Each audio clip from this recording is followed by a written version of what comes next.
I will be putting on closed captions. They are in English, but later on I will be sharing the link out, and there are other languages available. So. And everybody, if you could just mute yourselves to avoid outside noise unless you're speaking, that'd be great too. Thanks, Cassie. Yep, thank you. Here we go.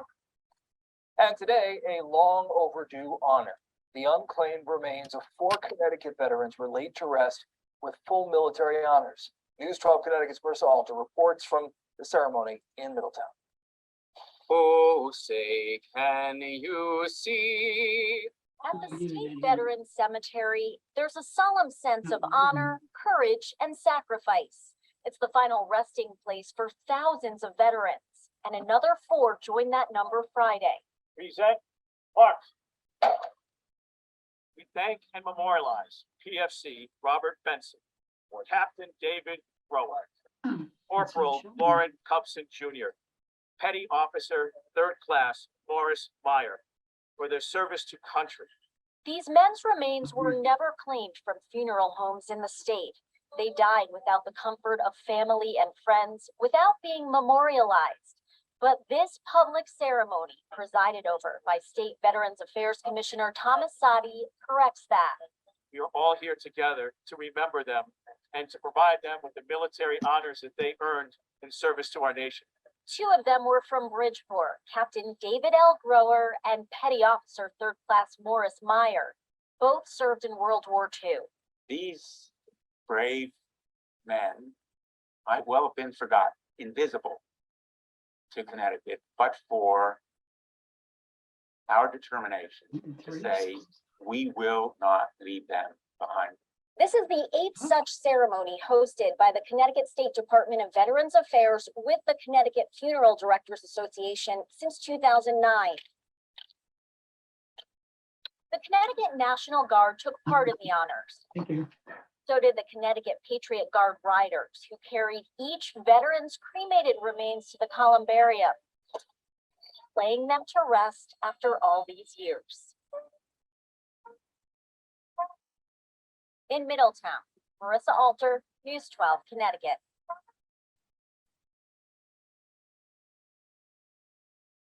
All right, so that is our video snippet. I will stop my screen share and turn it over to Judge Kevin Washington. Oh, Judge Washington needs to find the mute button. Okay. I'd like to recognize all of our special guests first. Commissioner Madison, James Madison, is a commissioner with the Town of Windsor Human Relations Commission.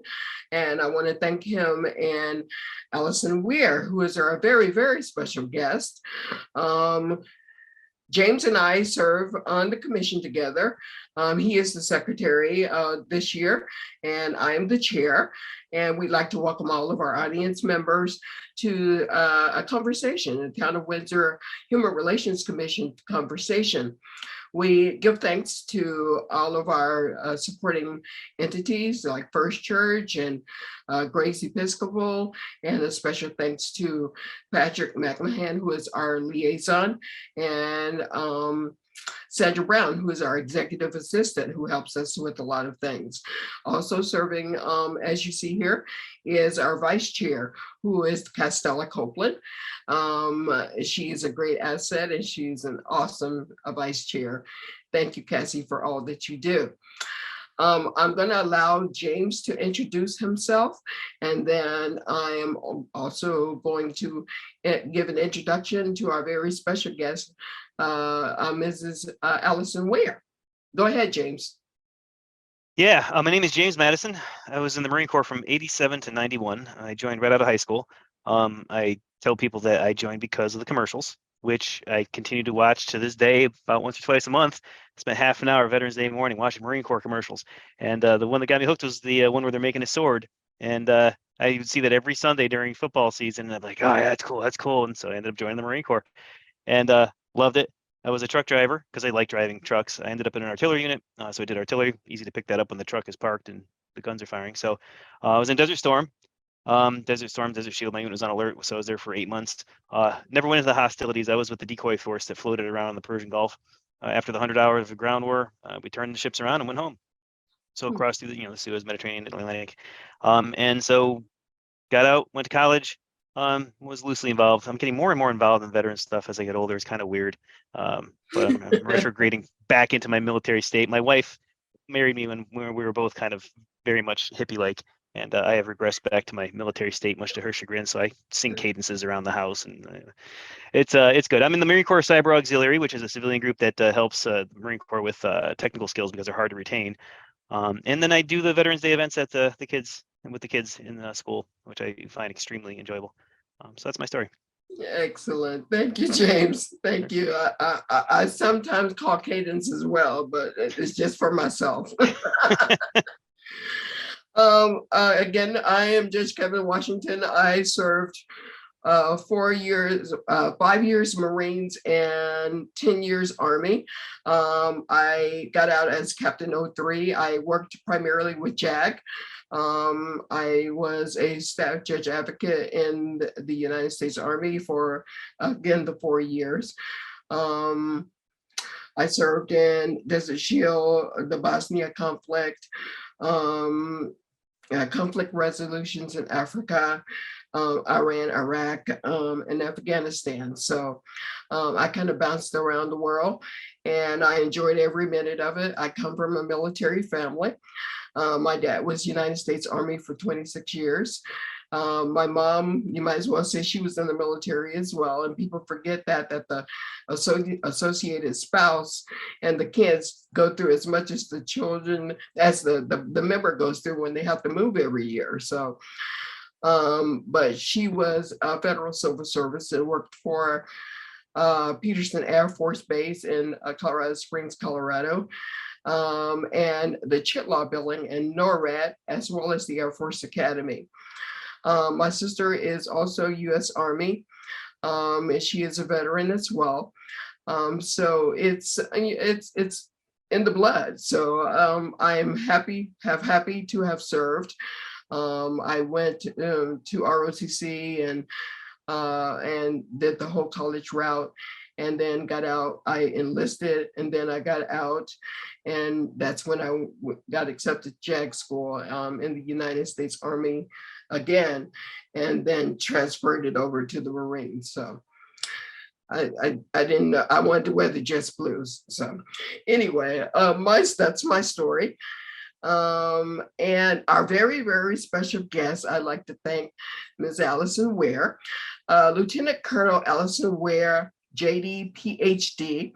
Allison is the Executive Director of the Connecticut Veterans Legal Center. She was a career active duty officer in the U.S. Air Force, retiring as a lieutenant colonel after serving 20 years. Her duties in the Air Force included program management of national security space programs, instructor duty at the Air Force Academy, same world, welcome to Colorado Springs, speech writing for the Chief of Staff, and other assignments. She joined CBLC after serving as the benefits policy advocate and a staff attorney at Greater Hartford Legal Aid, GHLA. In addition to her post-Air Force work at GHLA, she was a national diaper bank network for 7 years, where she developed and implemented the diaper distribution network programming and advocacy agenda for a network of 300 plus diaper banks across 47 states.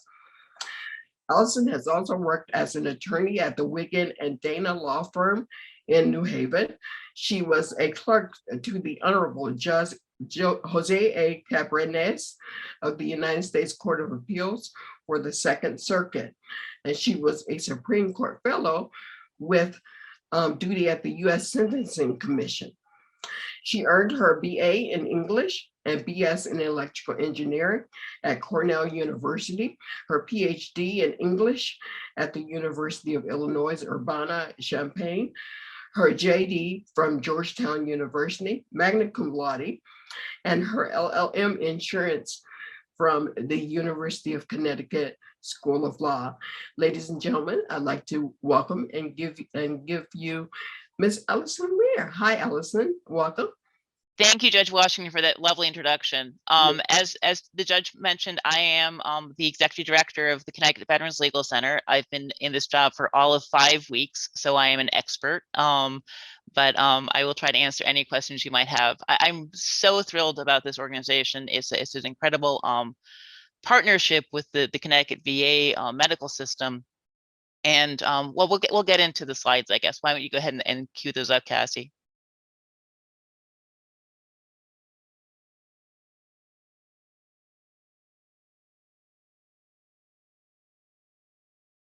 All right, and if you could go to the slideshow presentation, that'd be great.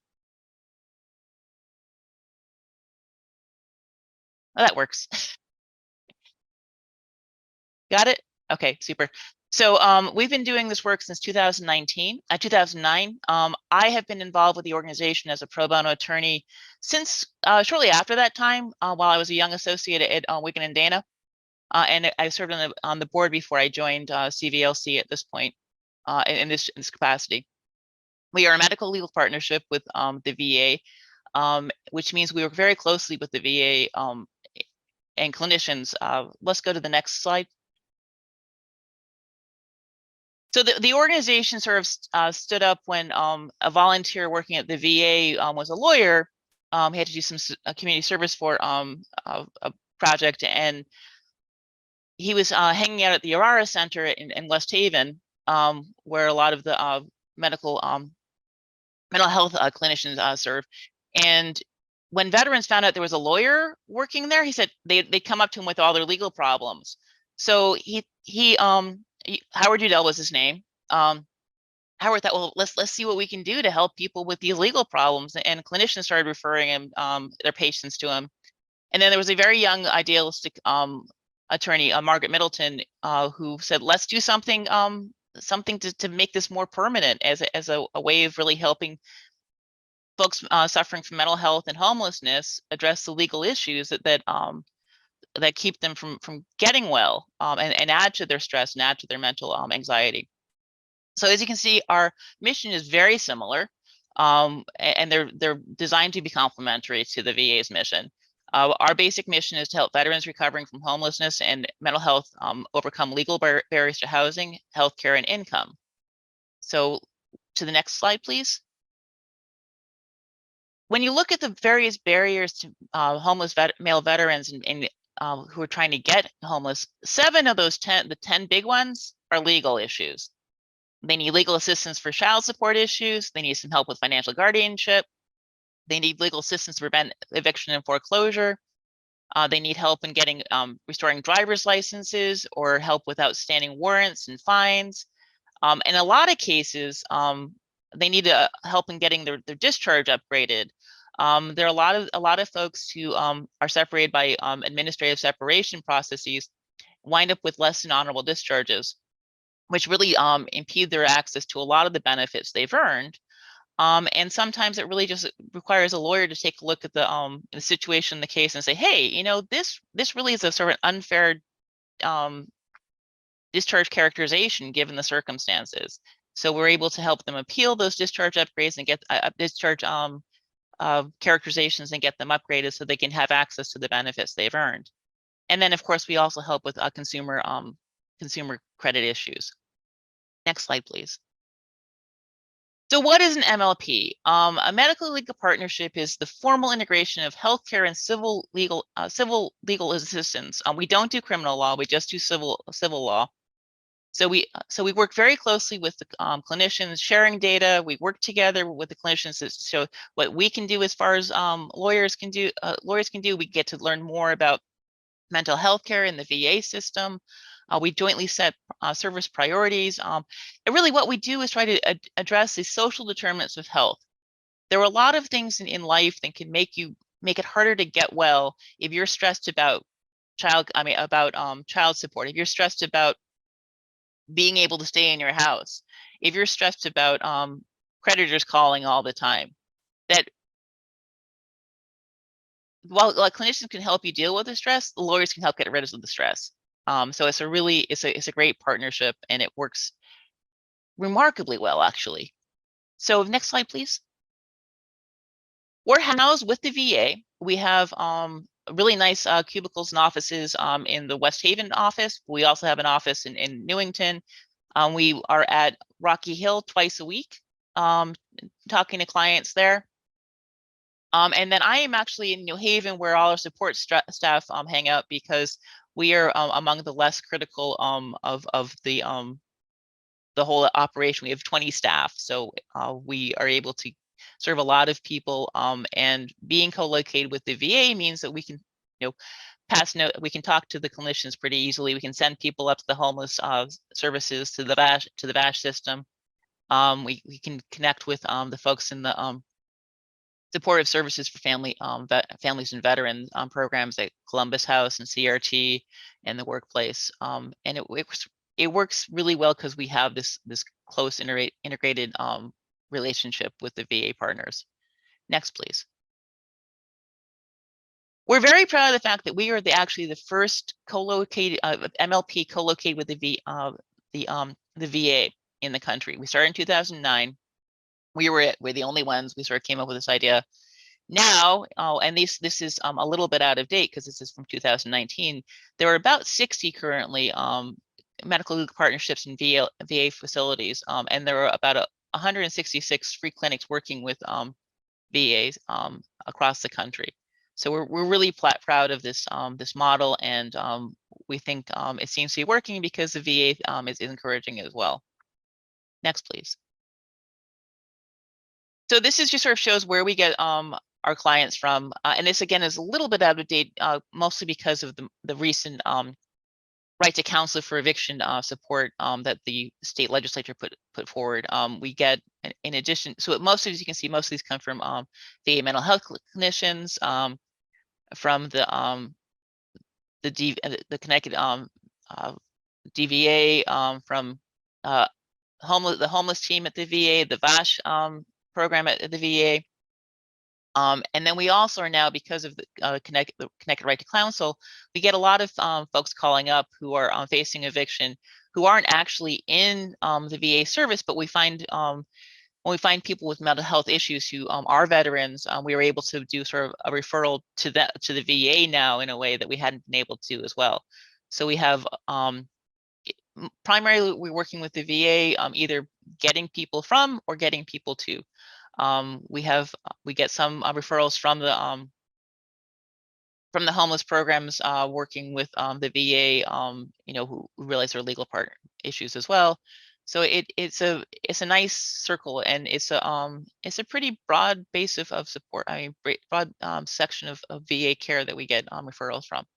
Next, please.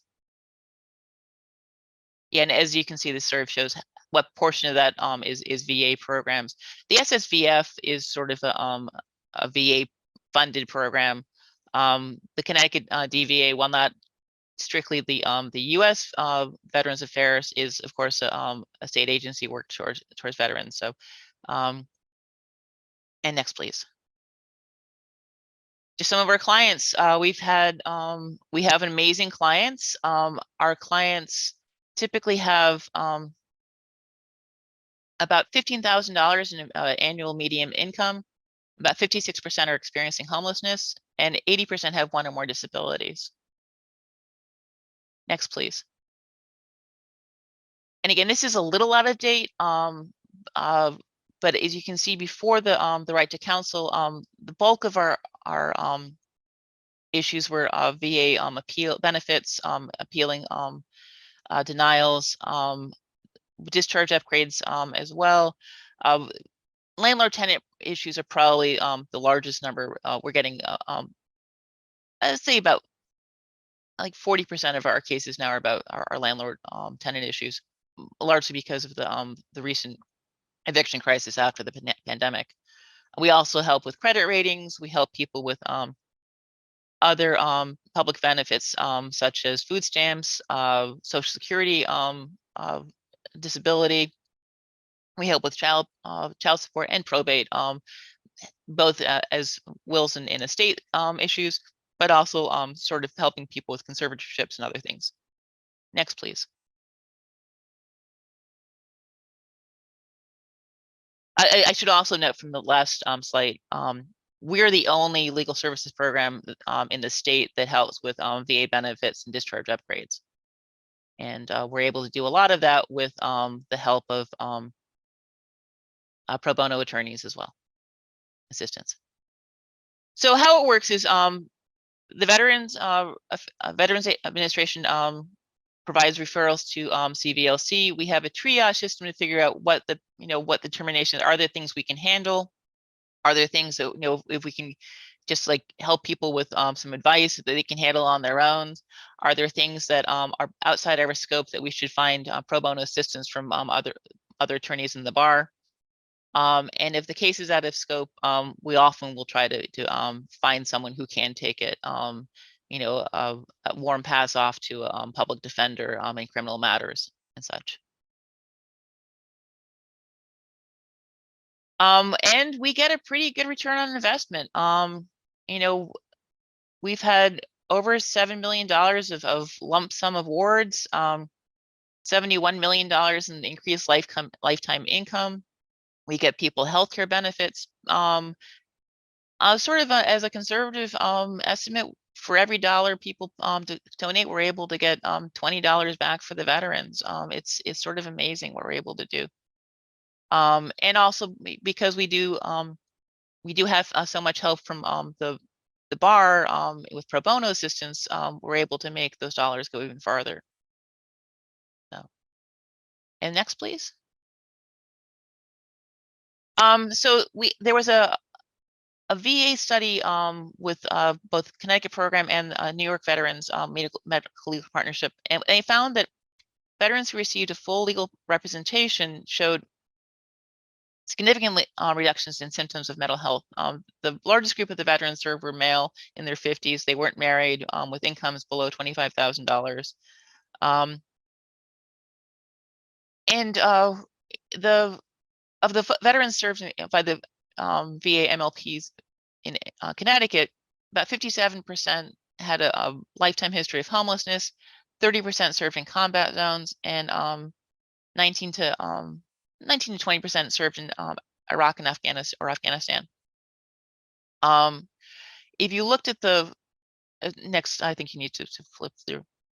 But yeah, the folks who received the MLP services had greater improvements in housing, substance abuse, and mental health than those who received fewer services. Again, reinforcing the idea of being able to help folks with legal problems. It provides the foundation for people to get better, to be able to have stable housing, with the discharge upgrades or with benefit denial appeals, we're able to get people more stable income.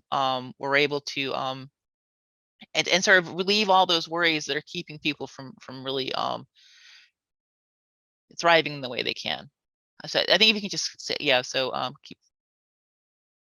And the VA clinicians all agree that is a responsibility to connect patients to legal partners so that they have all the things they can do to get, and they have all the services and all the resources they can to get better as much as possible. And I think that's pretty much it. Is that? So new at CVLC, we are in the midst of another housing survey right now. Again, this is part of the sorry, next slide, please. Part of the our right of counsel, we're doing a randomized control study to see if our service of folks going through right to counsel is better than folks going through other legal service programs, right to counsel programs. So it's randomized and to see the difference between an MLP, where we're working very closely with our clinician partners, as opposed to other legal services programs where they're kind of out there by themselves without the connection to the clinicians. And we're also providing elder MLP. So we now have a funding from ARP to really address elder issues in long-term care health decisions. So, and I think next slide. So yeah, basically the more legal services veterans have, the better they fare.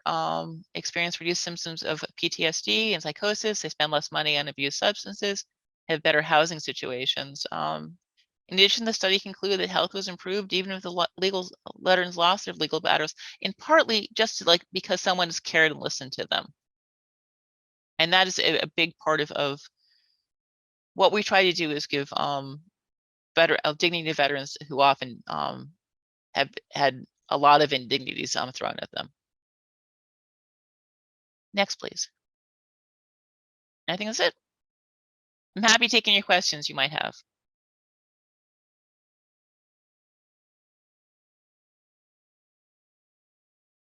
Everyone's very quiet. Allison, what can a community do to support your efforts and the work that you do? Well, donations are always accepted and eagerly approved, accepted. If you are an attorney interested in taking a pro bono case, let us know. We do provide training for discharge upgrades. We have to, in order to do that, you have to be certified by the Veterans Affairs, Veterans Affairs, the U.S. Department of Veterans Affairs, excuse me. You do have to be accredited, and we provide the training for that and help you with that. Just raise awareness of the issues facing veterans. We have we just recently released a study we looked at the administrative separations of veterans across the last 5 years from 2014 to 2020. Yeah. To see if there's an issue, if everything are there racial disparities, and we found there are huge racial disparities, that Black service members were at least 1.5 times as likely as white service members to get a less than honorable discharge, which is a huge barrier to getting some of the services that they've earned through service. So we're hoping that sort of raises awareness of that issue as well. Do you find the same disparities to women who have served as veterans? Has any statistics been put together for that? So that's our next study. We just looked at, we figured we'd separate race and gender this time around, just to make sure that, make it clean. I personally had one discharge upgrade that I worked on that was clearly a sexist issue. A service member who was married to another service member. She had, but they were separated. They were deployed, stationed in separate locations.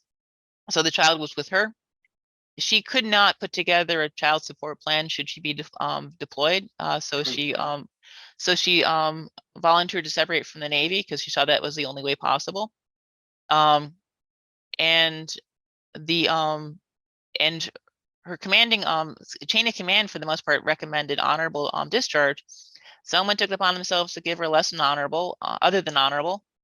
Her husband, meanwhile, stayed in service and was promoted. It was clearly sexist. So right. It was, but I mean, it was one of those things where it's a good example of what happens. These policies are racially and gender neutral, apparently, but it's the application of it and the implicit bias. And because so much of the administrative separation system is at the discretion of the commander, implicit bias and sometimes outright discrimination can seep in without any kind of checks and balances. Right. Now, do you feel that, there was with the Me Too movement, there was all these claims for harassment? Have you ever seen or experienced veterans that have, experienced that and seek, a retro discharge? So medical sexual, and the VA has recognized that military sexual trauma is a real thing, and a lot of folks have suffered from it. And so they've actually been they've instituted new policies in reviewing discharge upgrades and the characterization of discharge to say, yeah, this can be a real issue, and this can really cause people to act in screwy ways. And we really need to, if there's a record of it on the any kind of record in the members' history, that we need to take a look at this and really acknowledge this is an unfair result. Right. And my last question, I'm sorry, I don't mean to hog the conversation, but I got you. So, with I don't know if you're aware with the passing of the PACT law, the burn pit situation. Have you ever experienced veterans that, come from that environment? I did assist with burn pits, where you move the stuff that you want destroyed into the pit and be destroyed for civilians. That's what we do.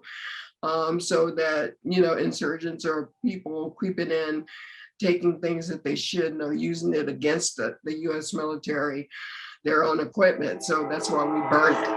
Well, in fact, the woman who sort of brought this issue to Senator Blumenthal's attention was one of our clients, the family. Wow. So we were able to connect them we were, it was, we finally got a good result for the family, but it took years, and it wasn't until after the service member himself died.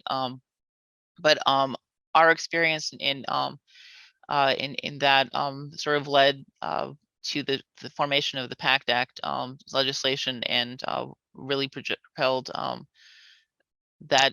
I mean, it's a great result finally, but it shouldn't have caused. It shouldn't have resulted. We shouldn't have had to have so many Someone's people. death. Yeah. So many people die first. Honestly. Yeah, Yes. and they were saying that the carcinogens and cause cancer in some people, and Yep. mental illness and asthma. I saw in a commercial that there was a person that a veteran that had asthma from it. So thank you. I'm going to shut up now and let the rest of the audience confer. Feel free to unmute or raise your hand or type in the chat or go for it if you have a question. Yeah, first of all, awesome. Love it. Thank you. Great process. Yeah, very interesting specifics around some of the needs there too. And I agree with your original point way back when. Therapy can, help, but solving the root cause can definitely help too. And legal pressures are tough. And especially when you look at some of the demographics you describe in terms of the ability to manage the legal system. You look at it and get scared. What do you do? And so it's good to have lawyers who can help you out. The question is around the marketing. You had said, trying to get the word out. Obviously we can, but I'm thinking how do you contact organizations like I'm in the VFW, that sort of thing? What is the marketing around it and making sure that people even know this exists? So, for the most part, as I said earlier, our clients have mostly come through the VA, but we're finding that we're getting more word of mouth as a result of the right to counsel, because we are another avenue into that program. And it winds up being a different set of veterans. The folks who are in mental health, you can sort of help, and you work with the clients to get them to a safe place. There are a lot of folks who probably should be in the VA mental health system who are not, who are contacting us. We're able to refer them in, but there is a certain buy-in to there are a lot of veterans out there who don't trust the VA. They don't trust the government,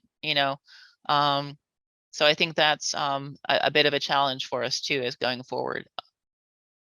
Yeah, well, it's an interesting service too, because I think of the VA as physical. Okay, if you have some kind of physical thing, you use the VA. Right. Okay, and then I think a certain percentage of people would know that if you have PTSD specifically as your mental issue, that kind of relates to the your veteran experience. Right. It would just never think of, just for myself until like half an hour ago, would have never thought of legal concerns as a reason to go in. If you're like, okay, you're fit, and you say, I don't have PTSD specifically, but if I was a veteran and I was having troubles, I wouldn't even think to go there. So it's almost like it has its own level of marketing. Yeah, because you have, and the folks who are suffering from homelessness, there are some amazing veterans programs, VA programs for folks suffering from homelessness, and really do help. And a lot of folks who are suffering from homelessness have mental health issues that they may not have diagnosed. It is it's awesome what the VA is able to provide, but what we also need to make sure that people who earned all those those benefits are able to access them, because a lot of times they don't. I'm not into, so again, I've been on the job for 5 weeks. I'm not entirely sure whether we're on 211. I know that we're connected with the general, the larger legal services programs within the state of Connecticut. And we are very, very much connected to the VA. Both the physical folks know about us, as well as the mental health, although mental health are the ones we mostly work with. And so like for folks looking for disability upgrades or disability rating increases for physical issues, we usually refer them to other VSOs, because that's their specialty. We help sometimes, if, there's a mental health issue, as well as, a physical, we might be able to do both at the same time. But the VSO, for the most part, have the physical down pretty well. It's the mental health stuff that becomes an issue because it often is more tricky in the law. Sort of how do you explain it, and sort of convincing people that, I had one case where veteran was discharged. I was administratively separated because of a personality disorder. Well, looking at the medical record, it was obvious that there was a single interview, which is not the way you're supposed to diagnose mental personality disorders. And if you looked at the record, it was also clearly obvious that the veteran had a depressive episode brought on by service. So it was a clearly service-connected disability. And we were able to get her connected with service connected disability rating. I can't remember what the rating was, but it was retroactive in benefits, which was a huge help to her.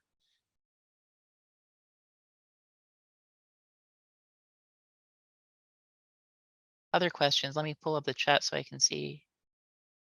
So yeah, other outreach, like I said, we're mostly a veterans medical legal partnership, but I'm trying to figure out how we get the word out a bit more. I think we could do more communication wise. As I said, I've been in the job for 5 weeks yet. I'm still trying to figure this out. But I think talking with you folks and other great veterans programs in the state is my plan. And go ahead. Yeah, thank you so much. And I apologize for thinking you were a Windsor person, but we'd love to have you as a Windsor person. We'd also love to have you as a Wethersfield person. And just to break character for a second, I'm also the chairperson of the Wethersfield Veterans Commission. And one of the things we're trying to do, we looked at a lot of the research, both from the VA, and we did our own survey of the veterans in town. And there's ample support for veterans. What is lacking is information, their knowledge of what is available. So I think that the nationwide study showed that something around 44% of veterans on average said that they understood the benefits and services to which they were entitled, which, if they were my employees and I was their employer, I should probably fire my HR director because, nobody would want only 44% of their employees or former employees to understand the benefits to which they're entitled. That being said, two things we've done, we've started a newsletter and we've also started doing, I think annually, we just did our first one in September, kind of a veteran seminar where we invite the VSOs in, kind of in a college fair setting, but then we have them get up and talk to the audience about what they do very briefly. And then people there can actually go around and in many cases initiate claims or address some of their issues. So everybody from the federal VA, the state VA, the various other VSOs, including the municipality, which does provide quite a bit of support to veterans in Wethersfield, and I'm sure here as well through food and fuel banks and other types of things, the veterans tax benefits that are available to veterans. All of them were there, and we'd love to invite your office.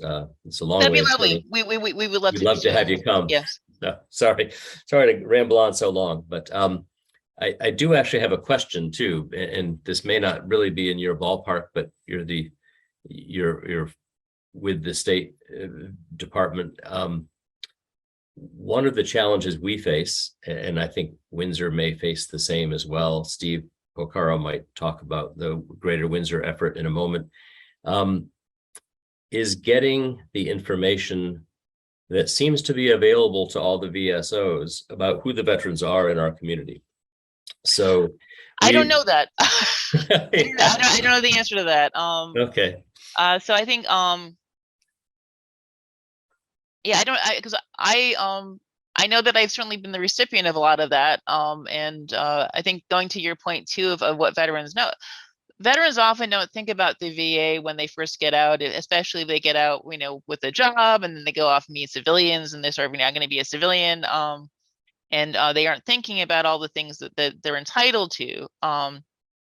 So I think the VA and the Department of Defense are doing a better job with the transition programs when people leave. Right. But I think for a long time, there were a lot of people like my father who just, he was told to go off and do his physical, and that was sort of where the basis of the rating disability. And that was it. He never really thought about being a veteran so much, despite having grown up in a Navy family. So. Right. Right. And if you're healthy, as James said, you often don't think you need anything, right? So and you don't always realize what your disabilities might be in some cases too. Well, thank you. Yeah, we face the challenge. One of the things we've done, sort of, I won't say how creative it is, but because our assessor's office at the municipality administers the veterans tax credit on the property taxes, they have been able to share the mailing addresses of the local veterans that receive that tax benefit. So the Census Bureau estimates that we have roughly 1,300 to 1,500 veterans in the town of Wethersfield. I think Windsor is about the same. We're able to hit 900 to 1,000 of them through the mailing based on the assessor's information. It just seems to me that we're a bona fide part of government. We should be able to access that information as well, because like you, I sure get a lot of stuff in the mail. Somebody knows I'm a veteran. Actually, a lot of somebody's know I'm a veteran. So, Yeah. We should be able to try to help our own veterans in some way.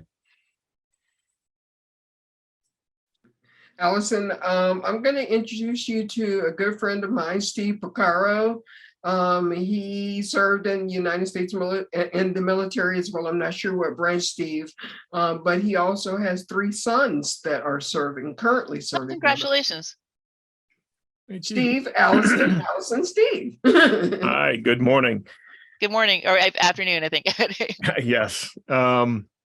So I shared a couple links. One is to the town of Windsor resource page. I'm working with the social service department in Windsor. I'm part of the American Legion and a few other organizations in town. I served in the Navy similar years ago, and my 3 boys are in the Marines, so we're trying to keep it, close by. But one of the things, I think Doug brings up a good point, in our town, our resources were scattered among multiple websites, and we've been working with representatives from the VFW, the DAV, the American Legion, and other veteran supporters, and we created this Greater Windsor Veterans Council to help facilitate and educate, more importantly, reach out to younger veterans and their families. There seems to be a disconnect between generations. Yeah. We have the older retired veteran groups, and then we have everyone, then there's a gap there.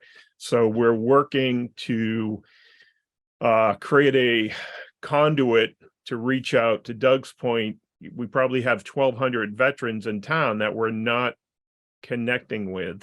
So we're trying to figure out how to cut through that overwhelm of information as well as resources. And there are a lot of different models that are working. Some groups do it better than others. Everything goes back to volunteers.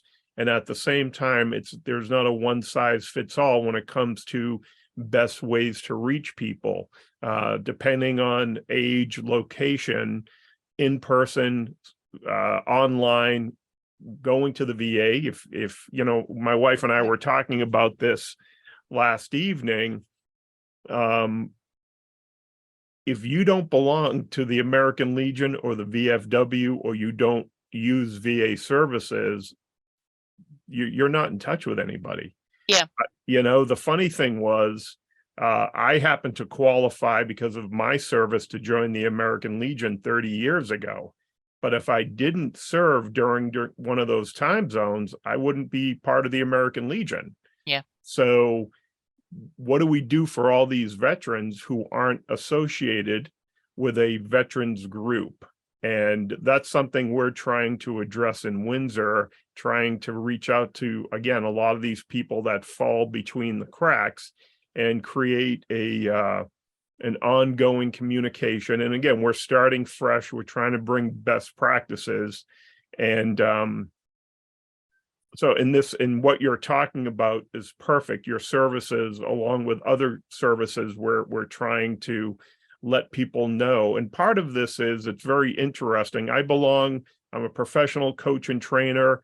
I belong to a group out of New York called Stand Besides Them, and we provide professional coaching services to veterans in transition.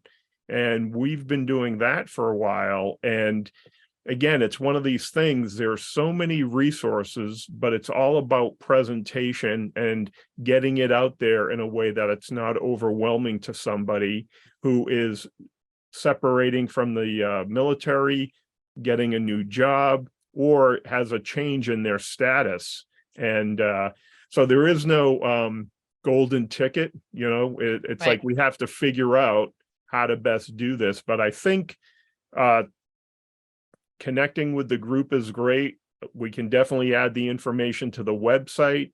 I belong to a couple other groups that I had no idea that you were out there. And so we're working on creating a library of resources. So thank you for sharing that. And I'm sure we'll be in touch down the road. Fantastic. That'd be great. Yeah. Thank you, Steve. And I also would like to introduce you, Allison, to one of our former commissioners who's really a commissioner. He just doesn't know it, is Mr. Richard Armstrong, who also is a veteran of the United States military. Thank you, Richard. What branch did you serve in?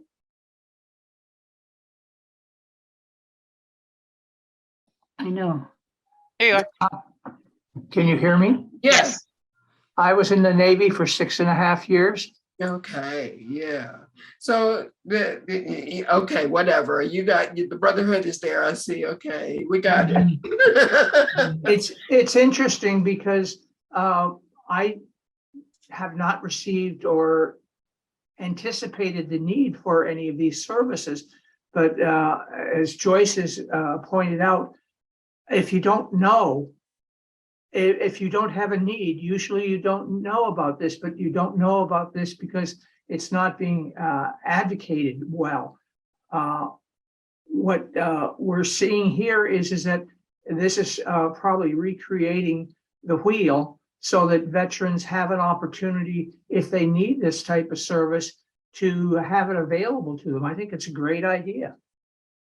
A lot of things we're finding too, in many cases, veteran benefits for older folks are much more generous than Medicaid.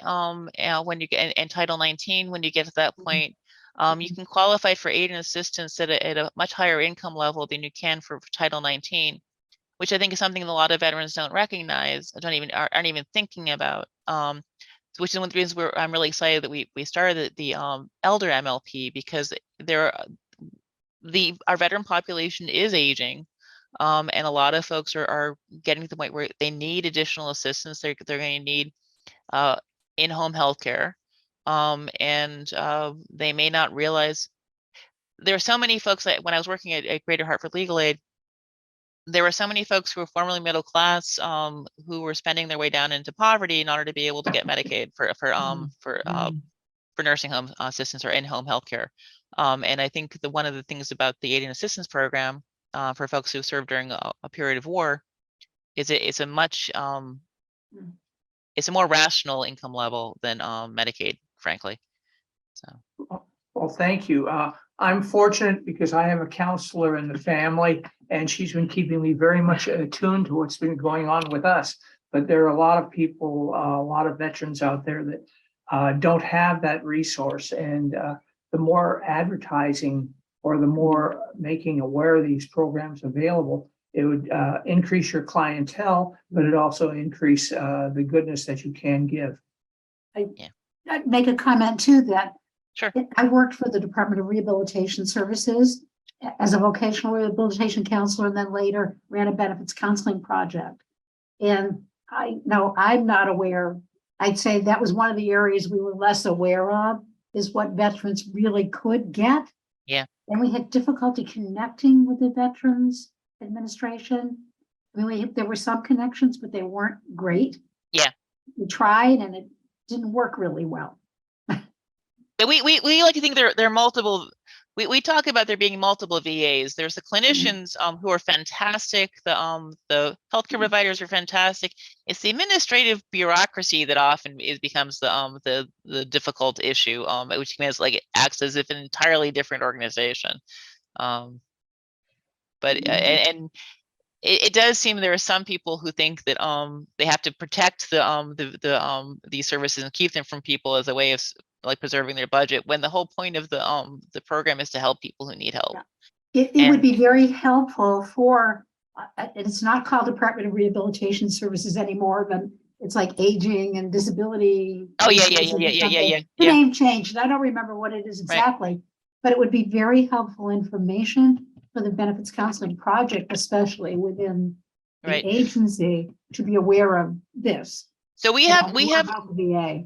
We have a grant currently from the South Central area and aging, and we're also working with we'll probably be applying for a grant, similar grant from the North Central area and aging. Great. And so I think the word is getting out, but we're sort of building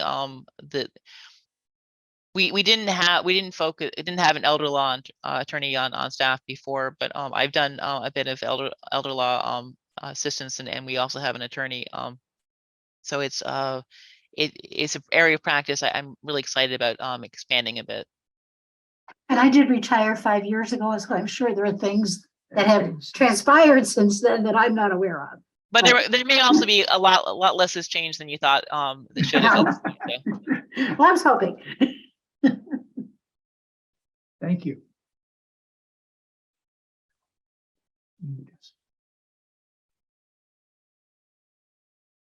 I'm sorry, we can't hear you. Yeah. See what old age does for you? But I was wondering if there's a connection between, or could there be a connection between your organization and the Connecticut branch of the AARP? So we get a grant from the AARP. So we do work with them, and they're funding us to provide legal services to seniors. So we do senior veterans, of course. So yes, we do work with the AARP. Okay, because I sit on the council with them, and quite honestly, I haven't heard about the CVLC's work. So if that needs to be expounded upon, I'm willing to do that. Oh, okay, great. I'll be your advocate, I'm sure. Yeah. Thank you. Anyone else? Doug? I just had a question. Allison, you mentioned that the veteran population is aging. You know, the World War II bulge has all but faded away, and now it's the Vietnam era bulge. What changes do you see at the VA level that's, it's kind of a system set up to handle that large number of veterans that may no longer exist? What changes do you see in the next decade or so? So I think, shrinks. I think one of the things we're going to see, I mean, and you're already starting to see it, more sensitivity to women's issues, because for a long time women weren't in combat, and we're a smaller percentage of the force. As a result, there's also the on the mental health side, the medical sexual trauma that comes along often with for a lot of folks who women in service. I know even like the Department of Defense, when they started deploying more women overseas, they realized that they weren't sending any feminine hygiene products, which is a real tough thing if you're overseas in a place that you can't go to the CVS and pick up a packet of tampons. So they're everything has always been like a step behind with both the DOD and the VA, but the things are trying to catch up a bit. I think we're seeing more recognition of mental health issues and the PTSD. I mean, the fact that we hadn't even diagnosed PTSD for wasn't even a term when a lot of people served. is a huge issue and a huge change, and recognition of that this can really screw up people's lives, and it can cause people to do wacky things like not show up for work for 6 weeks, or go off on a binge, an uncharacteristic binge drinking, and then mouth off to your supervisor, any of the number of things that can get you thrown out. So I think there's more recognition of the importance of mental health as part of total health. Interesting. And frankly, the way we wage combat now causes a lot more people who are not on the front lines to be subjected to combat trauma. Right. I think one of the things I think will be really interesting in future years is what happens with all the drone operators.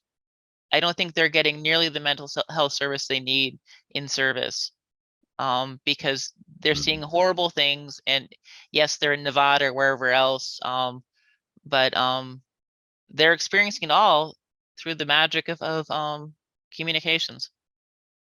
Right. Yeah, that's an interesting one, because I have a friend who mentioned that. I was never in combat. I was in the war, but like I said, I was with the decoy forces, Yeah. floating around. Had breakfast in the morning. They said the Marines are landing. I'm like, listen to the BBC. I'm like, yeah, we're not landing, man. We knew that anyway, because we don't have ammunition.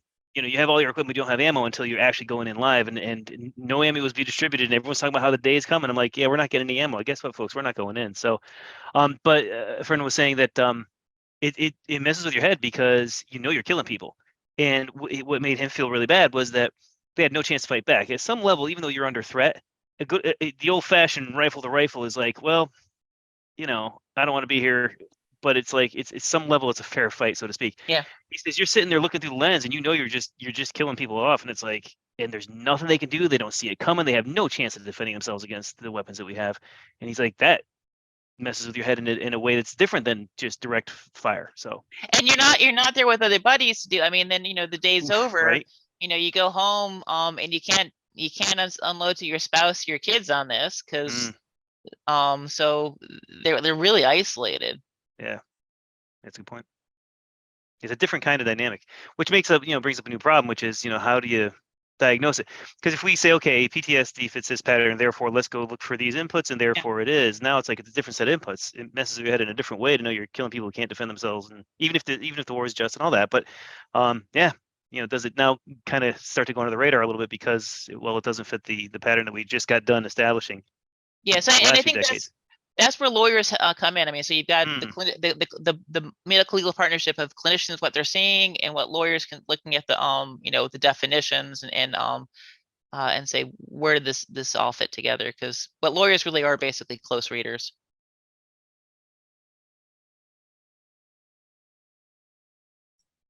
Allison, question. Thanks, James.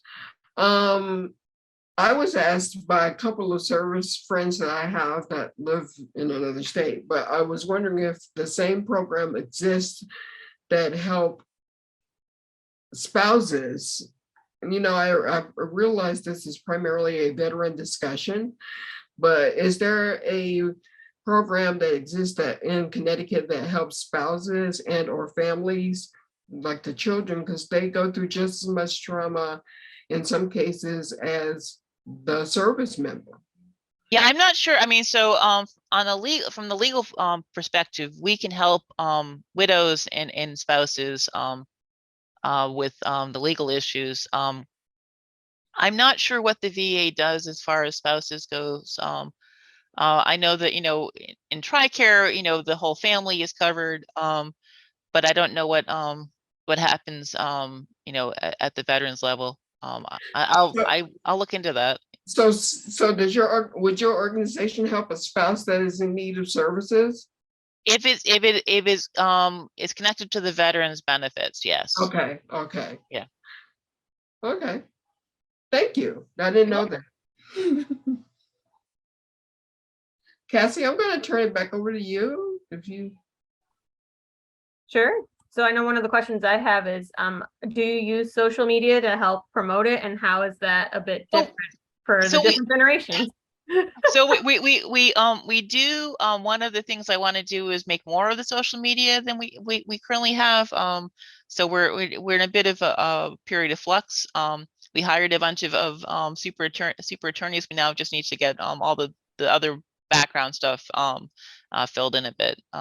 We have a Facebook and a Twitter, a Facebook page and a Twitter page. I don't know what Twitter is going to do in the next 3-4 months. And we're on LinkedIn as well. They don't Um, either, Allison. And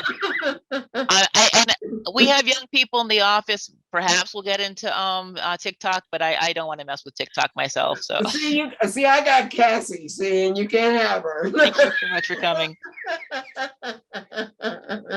Yeah, social media is an interesting place. Yep. But also like what is something that people who aren't veterans, so I'm not a veteran, my grandfather was a veteran, he served in the Vietnam War, but what's something that we can do to better support veterans throughout, like or just in general? Yes. I mean, you could give money to us, not to be self-serving, but that does help. I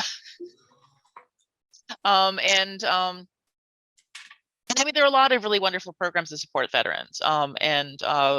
As we sort of mentioned, part of the issue is getting people connected to those. So the VSOs do tremendous work. The DAV,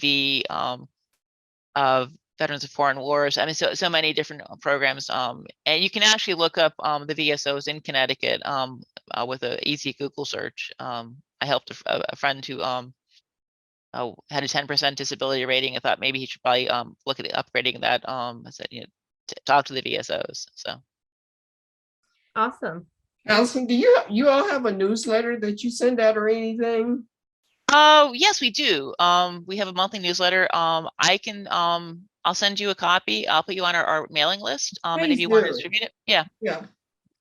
And I think Steve probably and Douglas would, I'll share that with Douglas. He had to jump off. James, did you want the link as well? Yeah, that'd be great. Thank you. And Okay. Richard? Kevin, I'll probably have to wait till Monday to get to you because I want to make sure my communications person is making, because like I said, I'm still figuring out how the Dropbox works and our scheduling system. Totally understand. And then if we have a link, we can also put it on for YouTube as well, Patrick and Cassie. So because a lot of people check our conversations after we have them. So Understand. all righty. Yeah. Well, And just- Cassie, go ahead. One more thing, just in terms of staying connected, I just joined the American Legion during this call, so. Wow. Hey, Wait a minute, what post, James, did you join? I don't know. I just clicked through all the things and it didn't even offer me a post, so we'll see. So Okay, one thing I will say, I mean, from my experience when I first moved out to the state 15 years ago, I wanted to join organizations, but they were all, I mean, it was all old people.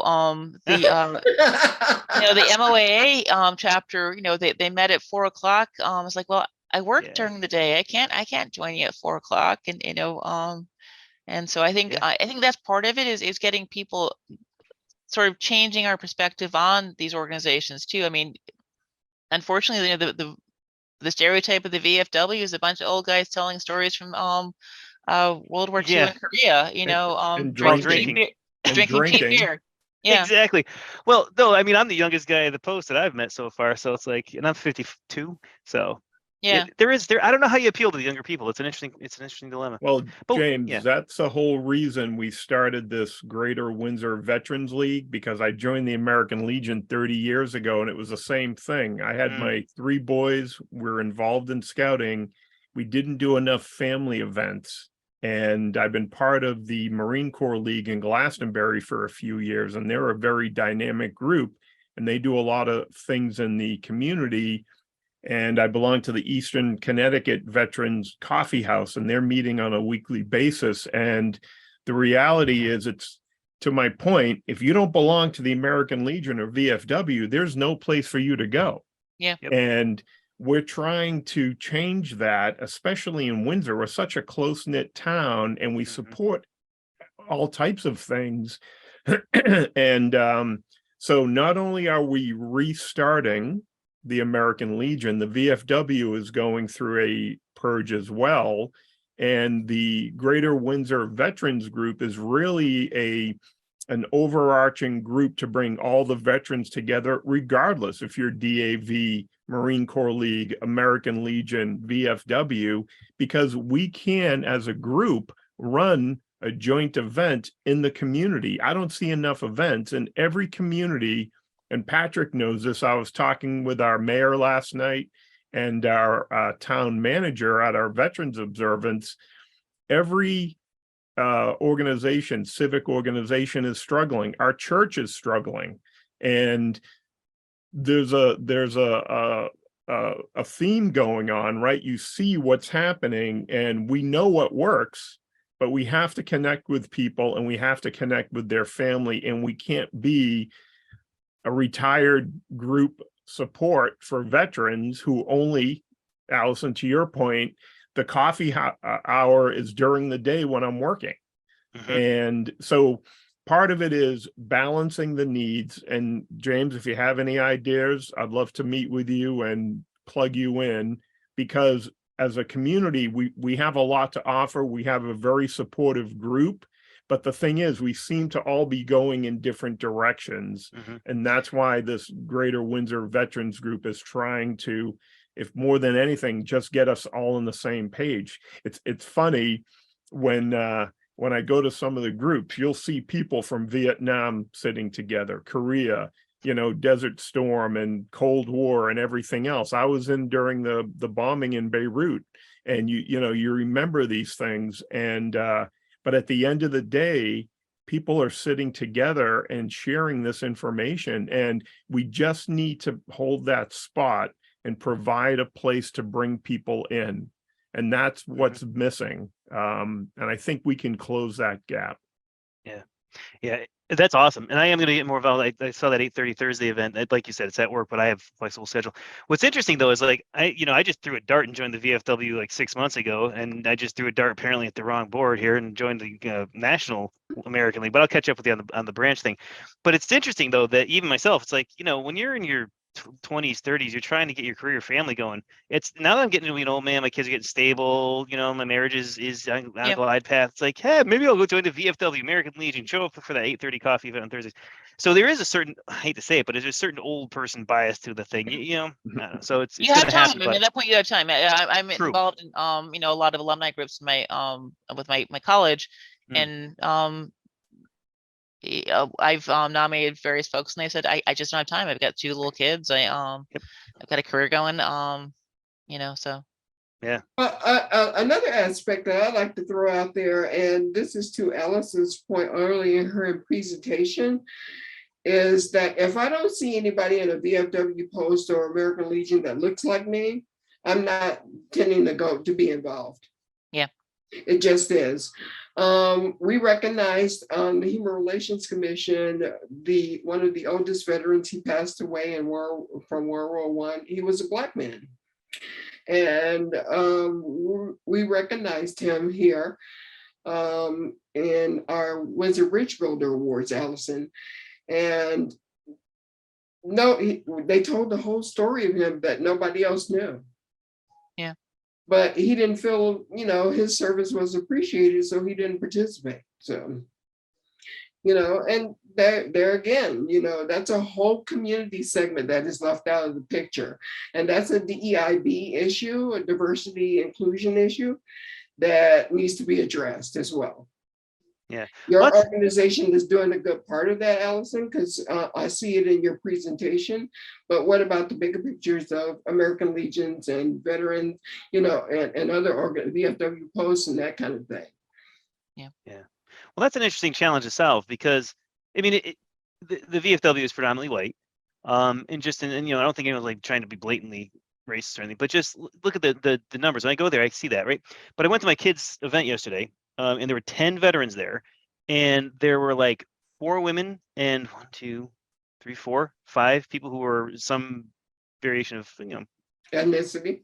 Yeah, some ethnicities that was clearly not white.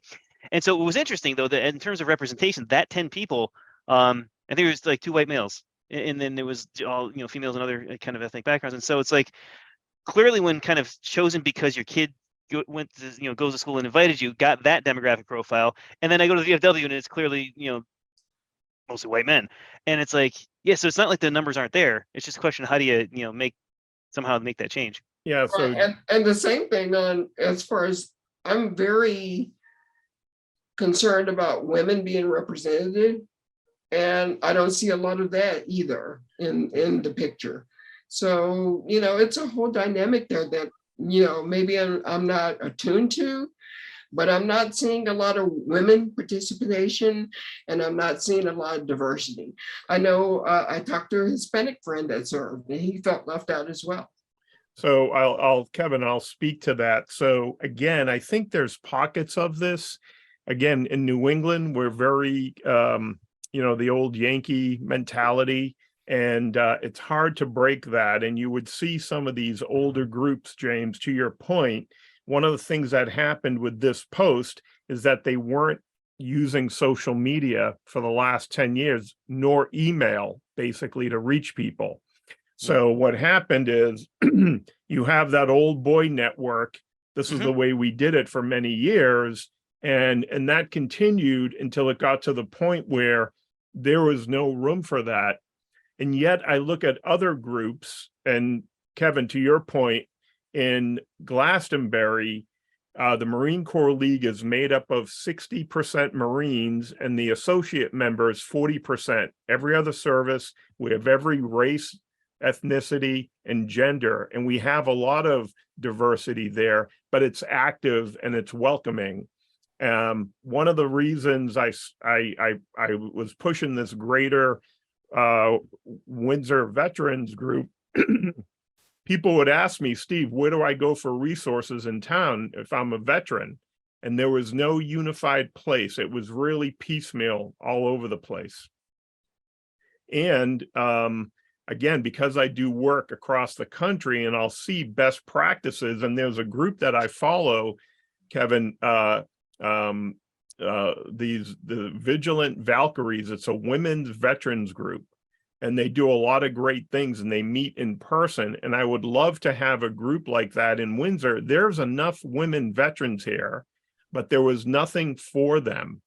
And it's changing now, at least from what I'm being told. For a lot of years, if you were women veteran, it was hard to fit in. And Allison, you might have run into this with some of these groups. And because they look at you as, I wasn't in combat because I couldn't be in combat at the time, and there's a bunch of old boys wanting to tell war stories. And my war stories are all about satellites I can't talk to you about. And a bunch of other things that seem way less glamorous than no shit, there I was. Yeah. And I think a lot of it is, a lot of these organizations were as you said, Stephen, they, old boy network, this is the way you've always done it, and were set up by World War II vets who were welcomed, and typically the white guys were the ones who got all the benefits. The GI Bill did not hold its promise for a lot of Black service members who couldn't use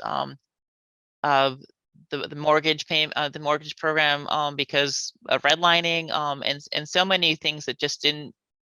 There's a real need for correcting the historical injustices, and I think the programs that were like the old VFWs that were set up and are continuing on that model just need to sort of get shaken up a bit and sort of, you're not reaching the people you need to, and because the military is not a bunch of white guys anymore. No, and to your point, Allison, the funny thing is Windsor's a very diverse town, and it reflects it in some areas and not in others. Yeah. And, and I wish Doug was here, because in the Historical Society, they're like a lot of institutions, right? People are taking the blinders off. Can't happen instantly overnight. Right. And at the same time, we're so diverse, and yet we have all this technology, and our messaging is getting lost. Yeah. And, so part of it is we have to figure out how to keep it simple. And, you see things happening, and you say, how can we do something simple without adding.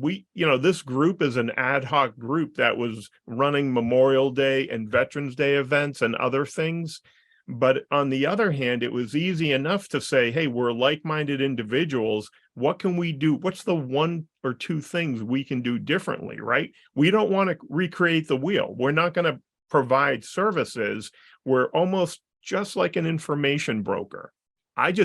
Because I'm part of the chamber, I'm part of a couple other groups, people see me and they'll ask me. And if I don't know something, I'm going to find it. When you can't find it, if you can't go online and find it in 3 strokes of a keyboard and Google it, then it's too hard. Yeah. And that's what's happening in Windsor. In some ways, we have so much information and it's a shotgun. It's overwhelming. And when people, and you know this better than most, when people are struggling or overwhelmed, we need to make it easy for them. Yeah. So, Kevin, yes, I was going to call you and invite you to this group, but I know you have a lot going on and we'll catch up someday.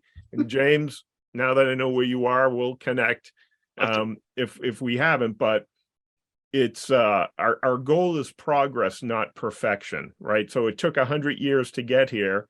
Hopefully it won't take 100 years to get us out, but we have a lot of smart people. We have the commitment from the town. We're working with all the veterans groups, or at least trying to, and this really, unfortunately, is the definition of insanity, and we have to step back. And I don't want to have this come out wrong, but having the pandemic was really a good time for a lot of people to step back and say, how do we jumpstart and look at this differently? And that was the upside of this whole thing. So and then also, it should be understood that excuse me, Allison, just because we were you're recognized on November 11th, that this goes far and above and beyond November the 11th. And it goes far and above and beyond Memorial Day. This is a 365-day for life thing for at least the 5 of us on here who have served, and the millions more that give their lives to defend and protect this country and the families that live here.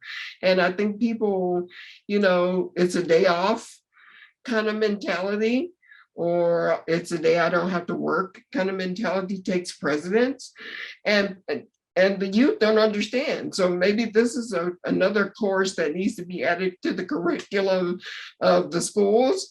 But from World War I to Afghanistan to, we've endured, and I think it behooves us and it behooves the public to recognize it more than just a holiday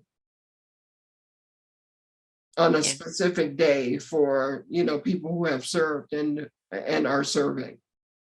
Yeah. Well, I mean, kudos to you all for starting the conversation, because I think that's the first part of the issue is starting the conversation. If it helps at all, it's not Connecticut that has this issue of connecting with folks. A friend of mine serves in her VFW in Washington State, and she was trying to say, we need to and there were a couple of things that she thought, we're just really given 2022 horribly offensive and unexclusionary, very exclusionary. And she said, well, we should change these things. And so, we don't need to do that. And so, she's like 58 and the youngest person in the organization. And that, while I like being thought of as young, I should never be the youngest person in an organization I want to be part of at this point. Exactly. Allison, it's funny, 30 years ago, I lived behind LP Wilson, the community center in town, and that's where they have the American Legion. And the same thing, I went there years ago, and to James' point, it was a great group. And at the time, their meetings were Wednesday evening, and it was the same night as the Cub Scout meetings for my sons. And I had 3 boys in scouting. And I always said, you know what, when I have time, I'll come back. And Kevin, I met Howard Hunter 20 years ago when he would come and represent the Marine Corps League and make a presentation during our Eagle Court of Honors, and he was a great guy, and he always invited me to join. And I said, you know what, one of these days, and as soon as my kids are out of the house, I said, I'm going to go join the group. And but it goes back to, it's not a shortage of opportunity, it's top of mind awareness, right? It's creating it's and my friend from Texas, he had these great sayings: we need to dig our well before we get thirsty.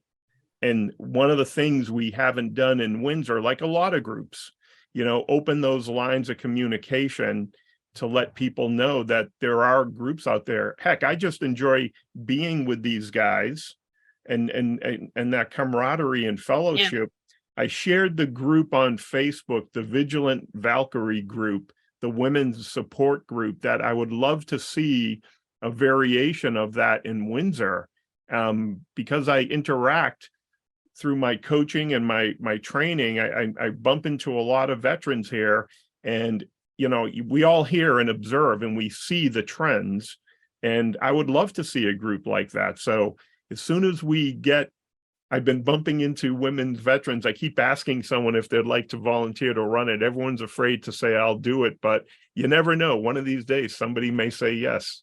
Well, and maybe that's a statewide thing that can be developed as well, not just Windsor, and then it could be spin-off tentacles to Windsor. It's a very important issue, and I would love to receive that link, just to be It's in the chat, buddy. It's in the chat. All right, my friend. Allison, did you have anything else you wanted to say? No, I was gonna say, I joined the women's the Women in Military Service Memorial because of a boss who was a woman told me about it back in the day they started founding it, and so that's a good sort for women who register, women in certain military service being registered, and it might be a place to kick off. Awesome. Well, I want to thank you again, Ms. Weir, for your participation in this conversation. It is an awesome conversation. And again, for sharing the information that you brought toward us about your organization. And I hope you have a very successful tenure with the CVLC. I will most undoubtedly, if I can do anything to support and or help or volunteer, I would love to be a part of it. And I'm sure the commissioners of the Human Relations Commission will be willing to support as well. Thank you, James, for being a part of the panel and your discussion, and Steve and Dick, I see you over there, and Cassie. I'm going to give you a little bit back of your time of the day for your Saturday. Please share this conversation out as much as possible. If you want, it helps to bring awareness and knowledge. So next Saturday, we will be having our discussion on Indigenous people and Native American heritage.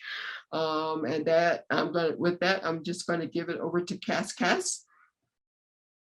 All right, sounds good. In the chat, I'm gonna send a link of helpful resources and also just some slides about statistics and other things for the veteran experience. Shout out to Steve. Thank you for adding some more Windsor ones. I've added them while we were talking in the presentation. So I'm going to put this in the chat. So feel free to share it or any of those other good things. Something else I'd like to highlight is that we are also having 2 events in December. The first one is also on a Saturday, 1 to 3 on December 3rd, and that will be on HIV/AIDS then and now in celebration and commemoration of understanding HIV/AIDS remembrance. And then on December 10th, we are having Think Global, Act Local Contemporary Human Rights event, and this is also Saturday the 10th. 1 to 3 on Zoom, trying to get that great consistency. We'll talk about human rights and have a roundtable discussion on any other topics that we would like to discuss before the new year comes. And I know we have a great lineup this new year, so keep on the lookout this January, and always feel free to reach out if you have any questions. But thank you all for coming. This was great. Have a great Pleasure. Saturday. Go out and do something fun. The weather has turned nice. The sun is out. So, no more clouds and Nicole is gone. Thank you. Jesus. Invitation. It was a pleasure meeting you all. Thank you. Pleasure Thanks, meeting you. Allison. Take Bye-bye. care. Thanks, everyone. See you guys. Have a great day. Bye-bye. Bye-bye. Let me make you host, Patrick. All right. Thank you, Joyce and Dick. Thank you. All right, now you're the host, so I think everything's set. Yep, with think you. we can close it up. All right. All right. bye, That was, Patrick. that was great. We'll get it posted as soon as possible. That needs to be. Sure. Could you post the one from the 16th too? I didn't see Interval House on there. Just want to make Yeah, sure that one's up. Yeah, I sent a link over to Sandra to make sure that gets posted, because that was phenomenal as well. Yeah, All right. yeah. Thanks, All right, Patrick. enjoy the weekend. Thank you, you Bye. too.